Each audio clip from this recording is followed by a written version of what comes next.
cruising around here looking for a WRTC station to drop off a cell phone that one of the referees forgot, and we are so happy to be in the presence of a legend right there, Mr. W0 India Hotel. So tell me, before I started, you were telling me your first contest. Tell me about your first contest. Well, I have to tell you first of how I learned the code. My father moved from Nebraska to Minnesota. In Nebraska, after World War II, we got commercial power, and the people all wanted electric radios, so they would give me their old radios and a great big troller with cat records, and I had that. But then my father moved to Minnesota, and I had to throw everything away. And that's why today I no longer throw anything Never away. throw anything out, especially towers. In Rochester, my father would visit the hospital. I'd ride along, and I went into a cigar shop, and they sold magazines, and I saw a magazine, QST. What QST? And the fellow said, "Oh, that's a radio amateur magazine." And I had already been somewhat interested in radio, and he said, "Well, Radio Club is held." And gave me the night, so I went to Radio Club. I met Dick Airhorn. Yes. And that was the marriage that we've had all these years.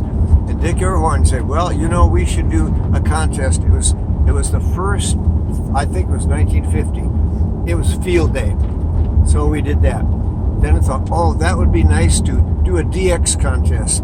I had an HQ-129 at that point, and we borrowed an SX, I don't know, 120. Anyway, we had two receivers, and Dick and I did a contest together with a 3-element beam on a 65-foot windmill tower that I bought for $35 and put up on the church. $35 windmill tower. $35 windmill. Wow. And my brother and I took it down piece by piece. No safety belt, no special tools, just a hammer and, the medium tools. And you lived to tell about it. And I put it up. That was the beginning. Wow. And that was 1950. When sweepstakes came, I had a Morbis tape that'd go around and around. That was my automatic. So if I'd send CQ, it would be any place in CQ, W0AIH, it might be AIH. Anyway, that was prehistoric days. But that's how it started. 1950. And I've enjoyed contests all my years. So what, there must have been a point where your station right now, it's just thinking about how much stuff you have up there is just, it makes my head hurt. When did that start? Oh, it started in Virginia, Minnesota. I was in Ontario, Canada. I had a quad on top of the parsonage. They call it a manse in Canada. And it was still there. The tower was still there. And I also had a Rowan 25 with a 2-element 40-meter antenna. Okay. Well, that's a good antenna. But then I had the call to go to Virginia, Minnesota. In Minnesota, instead of $3,600, it was offering $4,500. That was a plus. Plus, my father and my brother were in Minnesota. That was a plus. And plus, there was a college in Virginia, Minnesota, so my wife could do that. So that's why I moved. And I thought, oh, that'll be good. But when I went to Virginia, Minnesota, I went down in the valley, and oh my word, with every 10 feet, I got more and more depressed. I'm in a valley. This is terrible. Terrible, terrible. But Dick Airhorn wanted my 65-foot tower. So I gave it to him, and he gave me a Heathkit SB10. And I used that with my Viking Ranger. And that was my advent on sideband. Then he told me I really should buy an HZR tower, crank-up tower. And I had a vacancy congregation. I was a renter rev, so I had some extra money. And I bought that tower. And I put it up. I had an anemometer, so if it got windy, the tower would come down halfway and sit. But I had been working on it. I shut off the anemometer. When I'm on a tower, I'm not going to have the anemometer. Of course. There. Well, I forgot to turn it back on. A high wind came, and the tower folded over. Yeah. The mast went over. The parking lot or church lot was like 50 by 120 feet, small. And the mast went through a duck boat next door. And when the paper wrote it up, it sounded like my antenna went through the Queen Mary. Oh boy. And I thought, someday I'm going to have land and towers, so I don't have to worry about that. That was the really big turning point. Okay. Then one of my members worked for the Forest Service. They told me that 12 or so forest towers were going to be coming down because they were doing air surveillance. I said, oh. So one of my friends and I researched all of them. Which ones are easiest to get at? I ended up buying 4 of them and taking them down. That was about the time I was to move. So I stored all the pieces and I hauled it in a truck to Rochester, Minnesota, and stored it at one of my friend's places for years.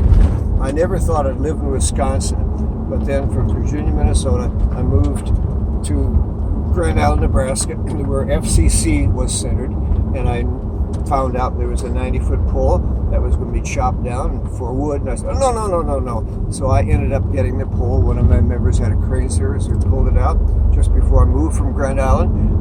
Mr. McKinney, W0AIH, said, well, the 9 receiving ROMICs are going to come down. We're replacing them with 7 brand new ones. How can I get those? Well, you had to bid on them. Oh, what should I bid? Let me guess. Okay. You bid $1. Absolutely. And I got them all. Oh, man. And W0AIH was so good. He would let me use their FCC truck that had a generator on 110 volts, so when the towers were down, I could zip out the poles with my impact wrench. I was so lucky. And they had a coil winder, so I'd wind up all the wire. copper weld wire. I had miles and miles of copper weld wire. Then I had this place to come to Wisconsin. I thought, oh, I'll go there. And a member had this farm, and it was like a mile and a half from my church. He was a bachelor. I wanted only 5 acres. He said, no, I don't want to divide it. If you want it, I'll give you a really good buy if I can live in the old house as long as I want. Okay. And I bought the 120 acres for $35,000. What year? Oh, about 35 years ago. Okay. When I first moved to Wisconsin. So we're looking at early 80s. 35 years ago Okay. or so. And then I put up my bid. NW came over. Who? This traveling salesman. Anyway, we put down 5 miles of copper weld wire, 120 radios under each of the 4 towers for 160. Wow. Which is why my 160 works quite well. Bone-crushing signal there. And I just kept acquiring towers. When broadcast people would relocate, I would be put up to it and I'd take them down. Now I can't do that because they require $1 million insurance policies. There's too many lawyers around. But I have probably a couple thousand feet of different types of towers on the ground. Just sitting there waiting to be put up? Yeah.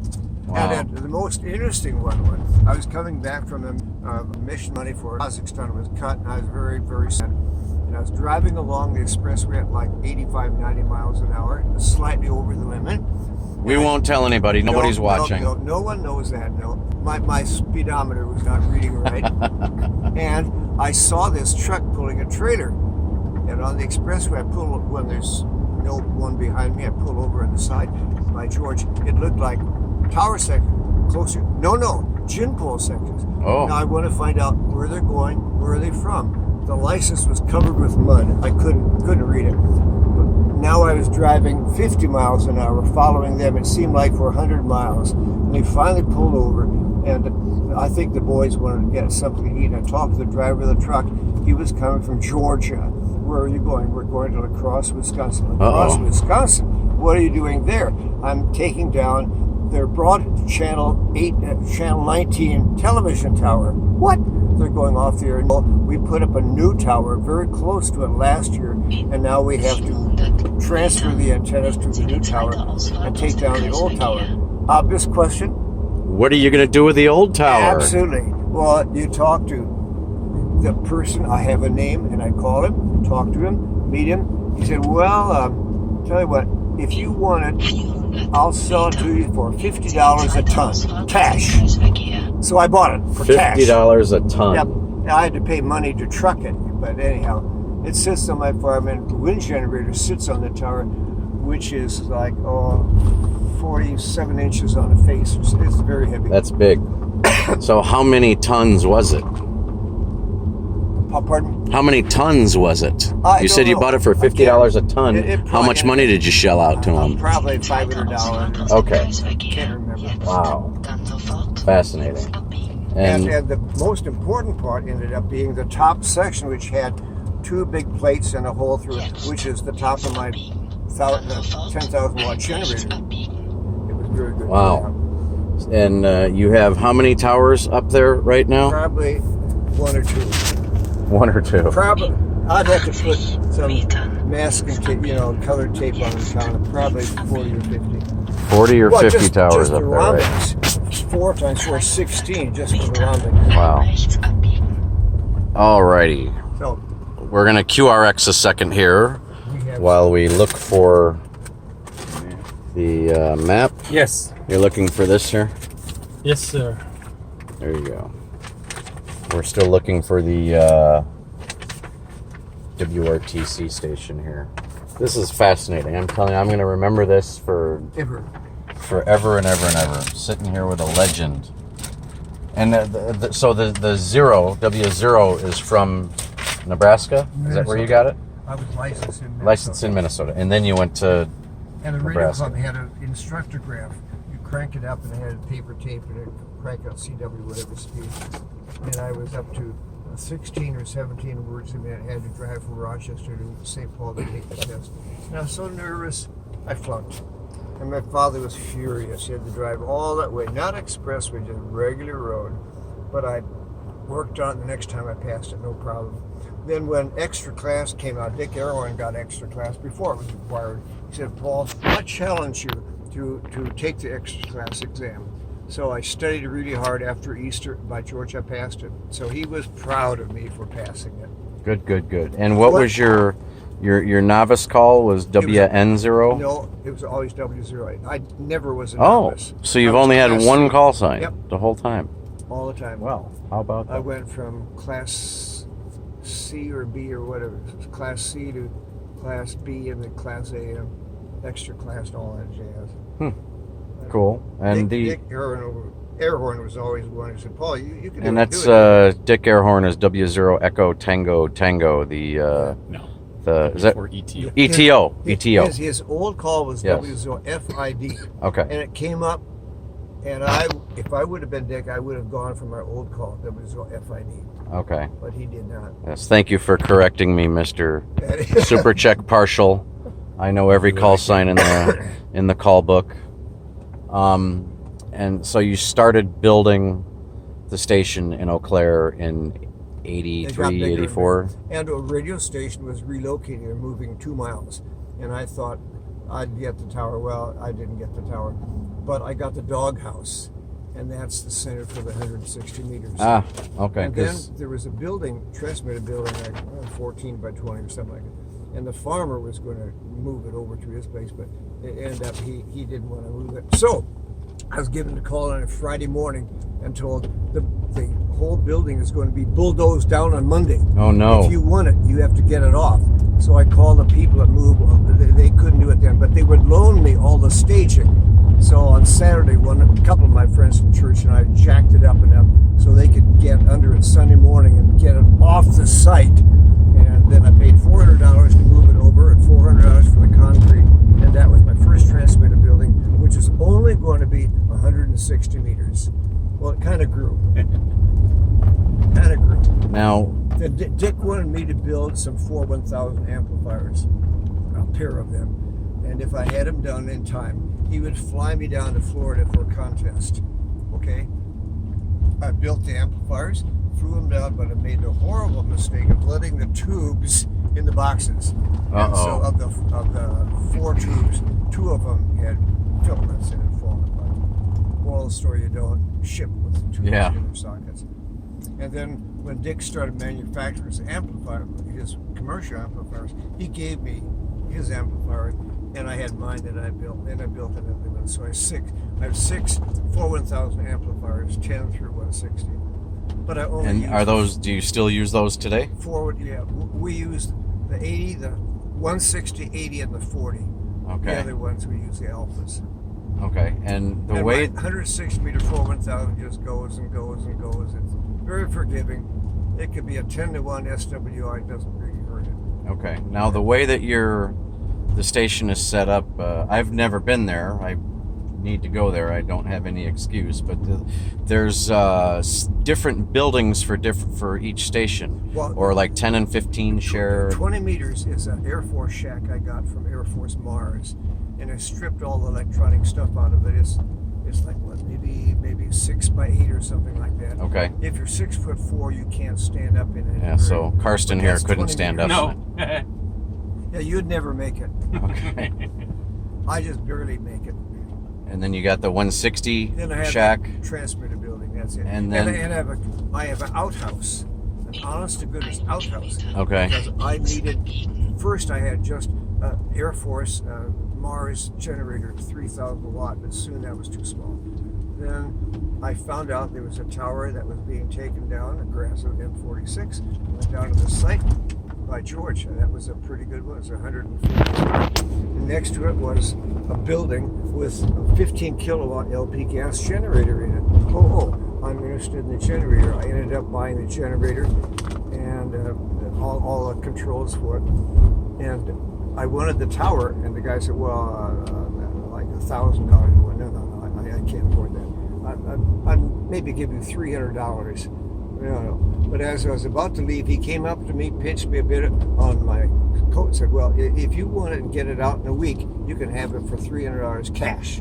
So I gave him $300 cash, and then it's now my 80 meter tower. Now, didn't that house a big 3-element 80 at one point, or does it still? For many years, it sat there naked, just crying for an antenna. And finally, I had this Omni beam, and I looked at it. Thought the boom was really way too small, so I used a pi rod tower which has solid rod. Yeah. And that's nice. Wow. Okay. So and I guide the heck out of the elements with Philly strand. I have a lot of Philly strand because in South Dakota there was a tower. Anyway, they sold electronic parts for years, and I bought a lot and sent to Russia. But he was going to go out of business, so he said, Paul, I'll give you, all this stuff. And I gave him, I can't remember, $1,000 was it for many things. So that's on my station. I've just acquired a lot of things cheap. Yes. If I had to pay money for it, I would never have what I have. Okay. Well, that was fascinating. Yeah, that's a story. I'll continue with this after we find this WRTC station that we are looking for here. I'm guessing it would probably be out in that field somewhere right there. It feels like we're getting warm. It feels like it's... And it's not right there. Not that I can see. Anyway, we'll continue this.